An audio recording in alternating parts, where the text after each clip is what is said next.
Morning class, I'm Will Kemp from Will Kemp Art School, and this week we're going to learn how to capture the brilliant qualities of a copper pan using acrylic paint. There's a downloadable reference image and drawing guide that you can download and work along from at home, and we'll be using a complementary colour palette of orange and these lovely inky blues. We'll be working with some deep blacks and some lovely vibrant colour glazes, so let's get started.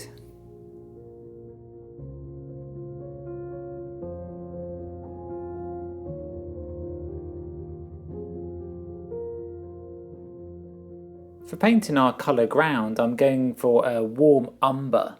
If you want to bring out the brighter colours of the copper, you could go for a burnt sienna just painted straight from the tube onto the canvas, but I'm going to be using a pre-mixed colour. And this is from Winsor & Newton, the Galleria range, and this is a student grade paint called Pale Umber. So it's already been mixed in the factory to this lovely muted tone, and here you can just see it painted onto a piece of canvas board.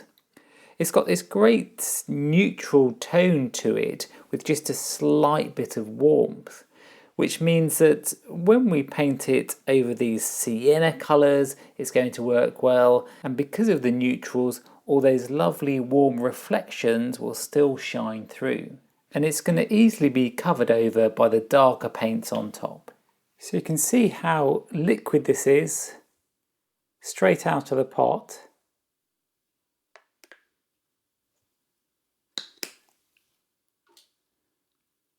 So it means what you can do is just go straight in, just dip your brush into a little bit of water. I've just got a little pot of water off screen that I can just dip my brush into. And then I'm going to be using a wider brush. This is a 1.5 inch Purdy brush. This is an XL Elite Monarch Purdy brush. I find these really good. You don't lose many bristles, if any, from them. They're really nice, especially for painting nice smooth tonal grounds. So you can just use a brush or a palette knife just to actually get some onto the canvas.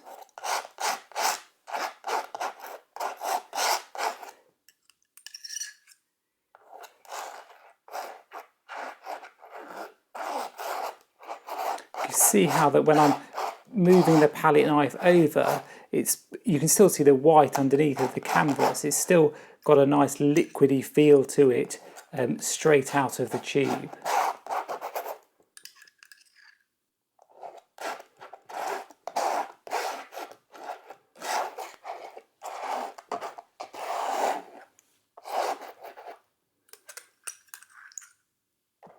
And then once I've got that on, I'll swap to the brush to smooth it on.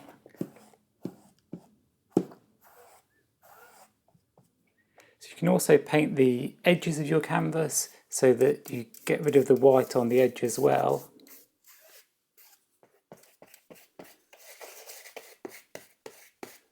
You can just work the other way as well, just so you've got it nice and evenly covered. So you don't want it super thick, just so that you've covered the canvas so you can't see any white underneath, but it's not a really big build-up of paint onto the surface. So if I take the palette knife again, you can see there's not much paint on there. And because I'm going to be working in a landscape format, the last direction of the brush, I'm going to use landscape. So I'm just pulling it through and just going over the line just so I get this nice even finish, and then I can leave that to dry off. I'm just going to have a nice tone to start our drawing out on top of.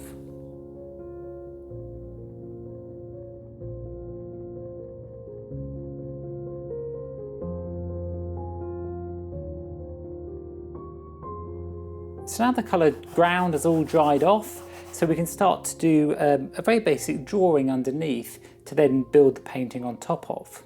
And what I've got here is just a printout that you can download from the website, which has just got some measurements for a grid around the main subject of the copper pot. And this is just to help you, because often when beginners first start painting single objects in still lifes, they often make them a lot bigger than they need to be, so that they go right to the edge of the canvas that you're working on, and you haven't really got enough space for the object to breathe. So just by putting in a few guidelines around, it will just help you to focus on the main subject in the painting, and it will look in scale when we start to add colours to the piece. So to start with, the top line is just 3 centimetres across on the left hand side, and the canvas that I'm working on is 25 centimetre wide by 20 centimetres high, so it's about an 8 by 10 inch canvas.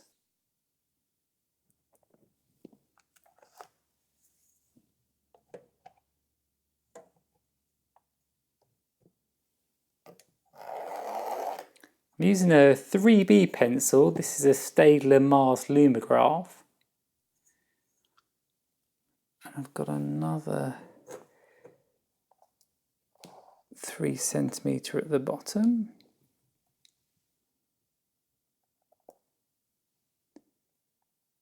Four and a half. You can use a set square if you want to get it super precise, but I'm just judging it by eye. And then 2.5 centimetres on this edge.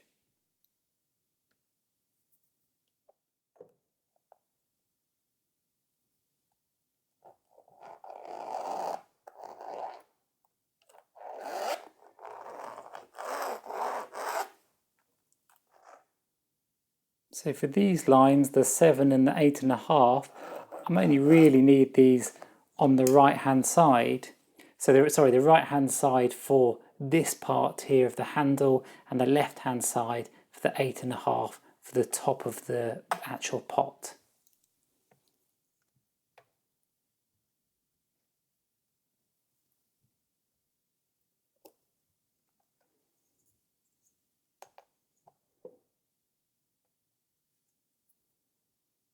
Again, for the 13 centimetre, it's just really to get the edge of the pot. So that's it, that's all the lines that I've drawn in, and now I can work from the reference image without the guidelines on, just to draw in the basic shapes of the pot. It's very simple. You've got the main square here, and you notice this, it looks very, very small in comparison to the scale of the reference image, and that we'll just have to curve the corners onto it, put a little line in at the bottom for this angle here. I might put that in now, just with the ruler, just so you've got a slight angle on that front edge.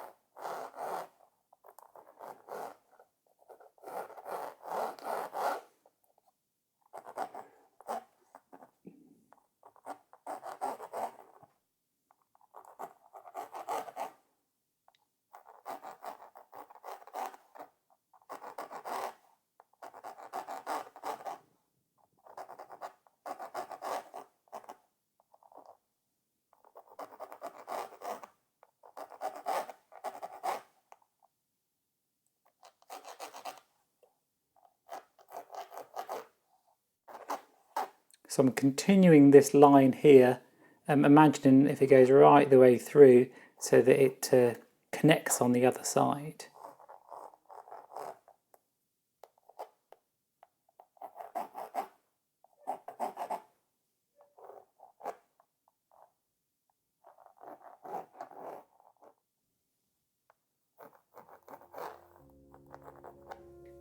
Okay, that's great. So I can now start the painting.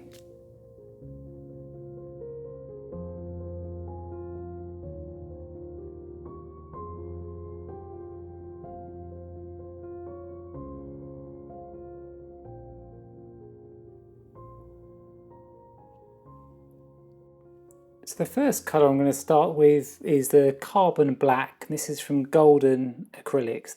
This is a heavy body version of the paint.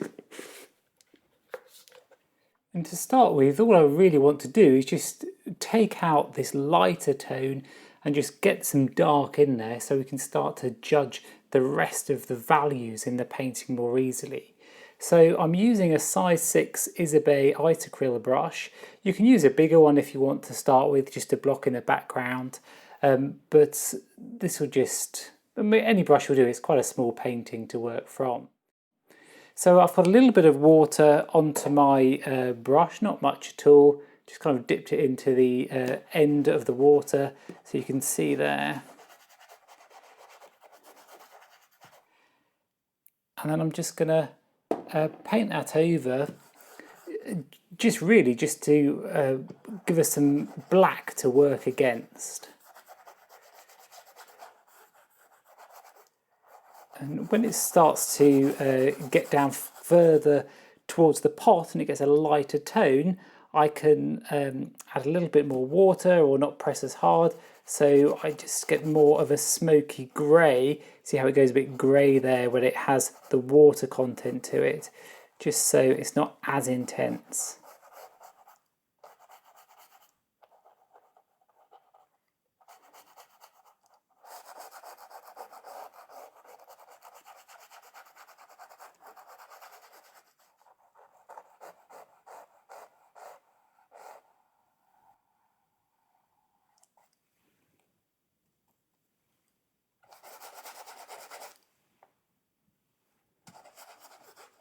So I know at the top of the painting it's going to be super dark, so I can afford to go in thicker without diluting it.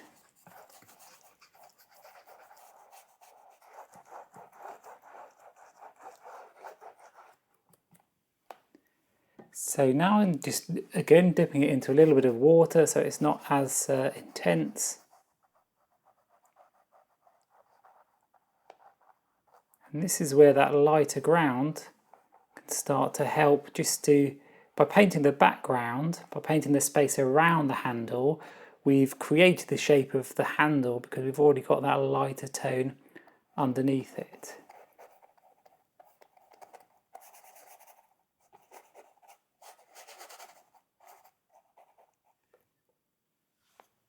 A little bit more water still, and you can use a bit of paper towel if you like, so then see it's more of a grey tone to it. So it's dry but thin, so I'm just blushing that over. So I'm really thinking, if I was doing like a charcoal drawing of this, how would I go about it? And then building up those tones.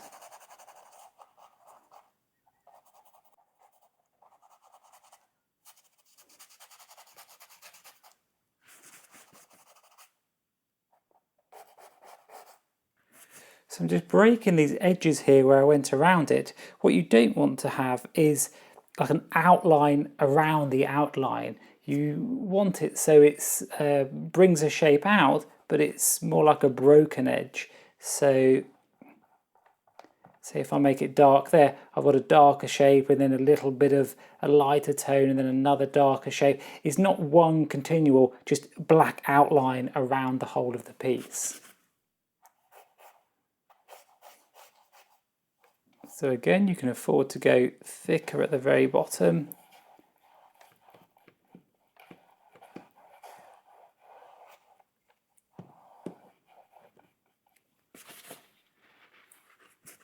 Then add a little bit more water.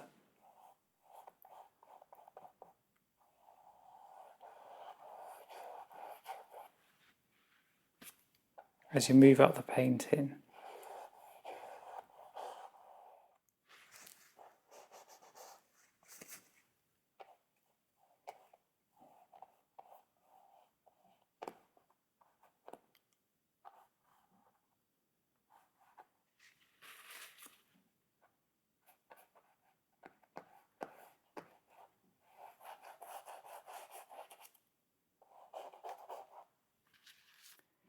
I'm just going to swap to a round brush. This is a size 4 series 344 from Rosemary & Co.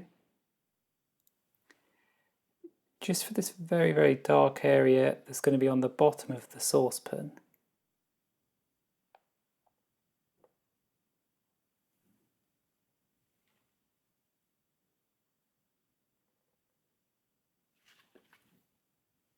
Again, I'm just dipping the brush tip into some water just to help it flow.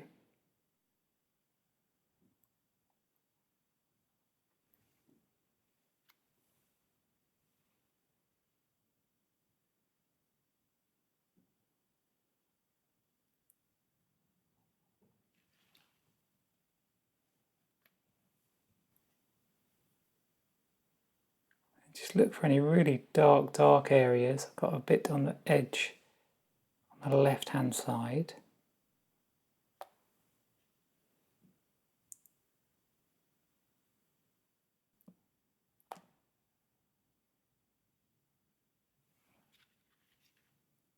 There's a piece, I think is a piece of wooden spoon, the end of a wooden spoon here on the left. And I'm not too worried about that for this painting, so I'm just going to block over that and just concentrate onto the pot in the centre.